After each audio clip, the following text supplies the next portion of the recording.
신금단 부녀의 극적 상봉. 64년 10월 이웃나라 일본에서는 도쿄올림픽이 열렸다. 원래 도쿄올림픽은 1940년에 개최할 예정이었지만 중일 전쟁으로 개최권을 반납하게 된 후 24년 만에 다시 개최권을 얻어서 치른 것이었다. 이때 북한은 처음으로 올림픽 참가 신청서를 냈기 때문에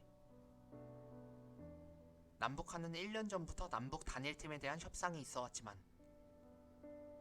두 번에 걸친 협상은 결렬되고 말았고, 덕분에 최초로 남북 대결이 예상되고 있었다.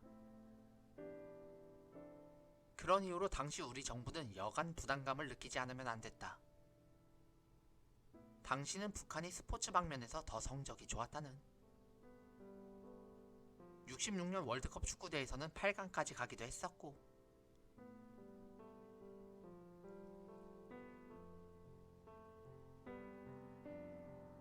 특히 북한은 여자 육상 200m와 400m에서 두 개의 세계 신기록을 보유한 올림픽의 강력한 우승 후보였던 신금단 선수가 있었다. 아, 놔. 이거 어쩌지? 워낙 유명한 선수라 나만의 언론에까지 소개되었다. 하지만 그 덕분에 남한에 살던 신금단 선수의 아버지는 뜻밖에도 일사후퇴로 잃어버렸던 딸의 소식을 알게 된다. 헐, 제 딸입니다. 신금단의 아버지는 이런 사실을 정부 기관을 찾아가 알렸다. 정말이에요?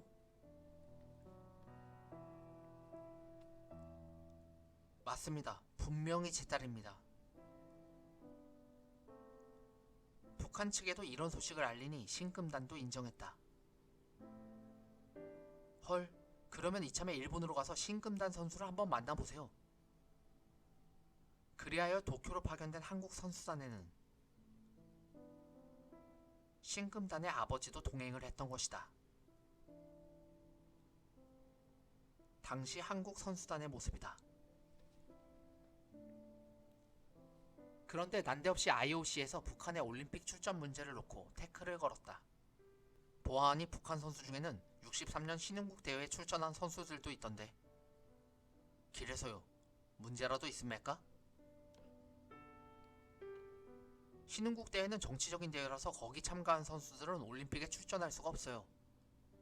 아니, 갑자기 그런 법이 어디 있습니까?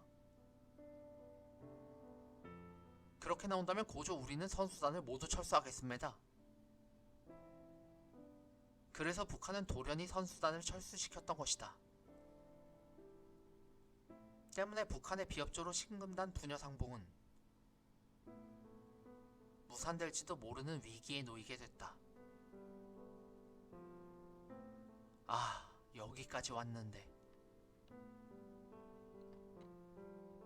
이런 절박한 심정에 신금단의 아버지는 직접 북한 선수단의 귀환 현장에 찾아갔고, 북한 선수단이 차에 오르기 전에 가까스로 딸과 상봉할 수 있었던 것이다. 금단아! 아버지! 그것은 14년 만에 이뤄진 극적인 상봉한 순간이자 분단 이후 최초의 이산가족 상봉이었다. 하지만 이들의 만남은 북한 선수단과 교포들이 지켜보는 가운데서 겨우 15분이라는 짧은 시간만 허용됐을 뿐이었다. 통일의 열기. 두 부녀의 짧은 만남이 있은 후 서울에서 북한의 처사를 규탄하는 대규모 시위가 열리기도 했다. 아버지와 딸의 만남도 가로막은 북한 괴뢰도당의 비인도적인 만행을 규탄한다. 또 이들의 사연을 주제로 한 노래와 영화가 발빠르게 만들어졌다. 당시 박정희는 이렇게 비토하기도 했었다. 신금단 부녀 사건은 피를 토하고 울어야 할 일이 아닐 수 없습니다. 그만큼 신금단 부녀 사건은 당시 우리 사회에 커다란 파장을 불러일으켰다. 그리고 그런 여파로 때 아닌 통일 논쟁이 뜨겁게 달아올랐다. 이때 박정희는 민심에 휩쓸렸던 탓일까? 반공을 국지로 삼은 군사정권 지도자로서 잠시 긴장을 잃고 말았으니 그는 64년 10월 강원도 춘천에서 있었던 공화당 지역 의원들과 접견 중에 이런 말을 하고 말았다. 국내외적인 여건으로 봐 남북 통일이 머지않아 이루어질 것 같습니다. 하지만 하필 박정희의 발언은 중국의 핵실험이 성공한 지 이틀 뒤에 있었던 일이었다. 중공의 첫 원폭 실험 성공. 때문에 박정희의 발언은 야당에게 좋은 먹잇감이 되고 말았으니 중공에서 핵실험했다는 보도 직후에 남북 통일이 가까워졌다니 이게 도대체 무슨 말인가? 박 대통령은 어서 발언의 진위를 밝혀보삼. 그리고 며칠 후 공화당 의원 이만섭은 국회에서 이런 제의를 했었다. 이번에 신금단 부녀 사건에서도 보았듯이 이산 가족들의 아픔이 상당합니다. 그러니 이참에 남북 가족 면회소를 설치하는 게 어떨까 합니다. 하지만 이런 주장을 야당이 가만히 보고 있을 리 없었으니 이만섭은 곧 용공분자로 몰렸고 유령단체인 애국청년단의 이름으로 타도하자 이만섭이라고 적힌 전단이 살포되고 이만섭의 집으로 협박 전화가 쇄도하기 시작했다.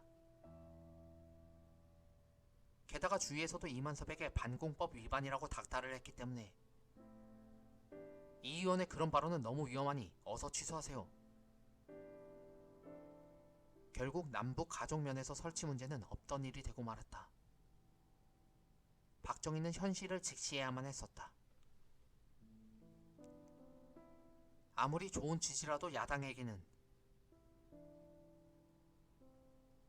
메카시즘의 먹잇감밖에 안 된다는 것을 실감해야만 했던 것이다.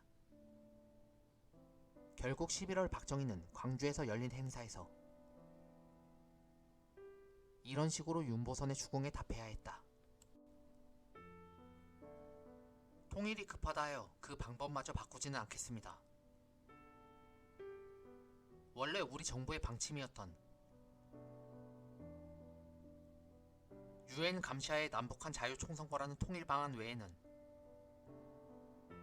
그 어떠한 방안도 우리 정부는 생각하지 않고 있음을 밝힙니다. 결국 박정희 정권의 통일 방안은 이승만 시절의 것으로 회귀하고 말았던 것이다. 하지만 이 같은 발언은 미국의 전폭적인 환영을 받았다. 혹시 남한의 군사정권이 북한과 손을 잡고 자주 통일을 모색하면 어쩌나 했었는데 그럴 리 없겠다는. 하하하, 좋은 소식. 결국 박정희는 야당의 공세와 미국의 불안감을 달래주기 위해서라도 스스로 철저한 반공 정책을 보여주지 않으면 안 됐다. 좋아, 앞으로 두고 보자. 하지만 되로 주고 말로 받는다고 했던가. 박정희는 이후 자신이 받은 메카시즘 공세를 자신의 것으로 완벽히 소화하더니 오히려 훨씬 강도 높은 메카시즘 통치술로 되갚아주게 된다. 왜 함부로 정부를 비판하는 거야? 혹시 빨갱이야? 헐, 이런 식으로 말이다.